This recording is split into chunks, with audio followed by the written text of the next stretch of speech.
Siamo stati ricevuti dal prefetto Sua Eccellenza Mazzucca,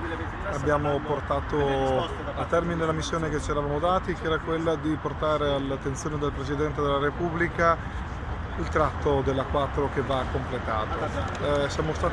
molto soddisfatti di come il prefetto ha avuto modo di descrivere la pratica che noi abbiamo trasmesso e che ha avuto modo di analizzare. Abbiamo chiesto attenzione e abbiamo ottenuto attenzione, e soprattutto la parte più importante per quanto mi riguarda è che ha promesso un'attenzione che non cesserà fin tanto quando non saranno terminati i lavori. Sono soddisfatti i 22 sindaci del Veneto orientale dall'esito dell'incontro svoltosi a Roma col prefetto e il ministro Casellati, per cui hanno chiesto un'accelerazione dei lavori della terza corsia lungo la A4 nel tratto maledetto, che va da San Donà a Porto Gruaro, teatro di gravi incidenti. Ci riteniamo tutti soddisfatti di questo grande giorno, è un giorno in cui abbiamo portato il problema che per noi è importante, la risoluzione di un problema che ci sta attanagliando. Il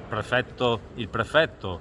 Mazzucca ha capito l'importanza perché ha visto 22 sindaci che insieme sono venuti a portare questo pensiero. Siamo qui tra le altre cose per onorare un impegno preso idealmente con i familiari delle vittime che ci sono state e che ci sono lungo quel tratto maledetto di A4, e cioè di garantire loro che per quello che è nelle nostre competenze, anche fosse solo la pressione da esercitare nei confronti degli organi responsabili di attuare queste azioni, ecco, noi stiamo facendo la nostra parte.